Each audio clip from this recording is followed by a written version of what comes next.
Toss and peoples party के chairman Bilawal Bhutto Zardari चयो आहे त कुछ भी थी वञे इलेक्शन कराइणियूं पवंदियूं।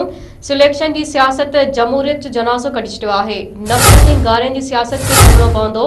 पार्लियामेंट की सियासत खे जाइ ॾियणी पवंदी। रांची में बिलावल हाउस भरिसां कारसा साने जे शहीदनि जी यादि में जलसो मुनक़िद कयो वियो आहे। बिलावल भुट्टो ज़रदारी जलसे ख़िताब कंदे चयो आहे त मुल्क जो मालिक ऐं वारिस अवाम आहे, उन खे वोट जो हक़ ॾिनो वञे। असांखे न 90 ऐं न ही 2017 जो पाकिस्तान घुर्जे। बिलावल भुट्टो ज़रदारी चयो आहे त अॼु पाकिस्तान लाइ नई सोच ऐं सियासत जी ज़रूरत आहे। न तुंहिंजो न मुंहिंजो, असां सभिनी जो पाकिस्तान घुर्जे। गाहड़ साज़ ते राति जी ऊंधाई में दहशतगर्द हमलो कयो।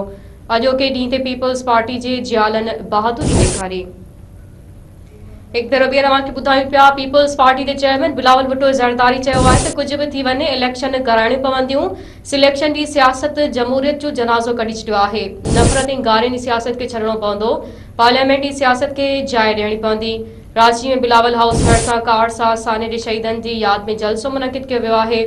बिलावल भुट्टो ज़रदारी जलसे ख़िताब कंदे चयो आहे त मुल्क जो मालिक ऐं वारिस अवाम आहे, उन खे वोट जो हक़ ॾिनो वञे। असांखे न 90 ऐं न ही 2017 जो पाकिस्तान घुर्जे। बिलावल भुट्टो ज़रदारी चयो आहे त अॼु पाकिस्तान लाइ नई सोच ऐं सियासत जी ज़रूरत आहे। न तुंहिंजो न मुंहिंजो, असां सभिनी जो पाकिस्तान घुर्जे।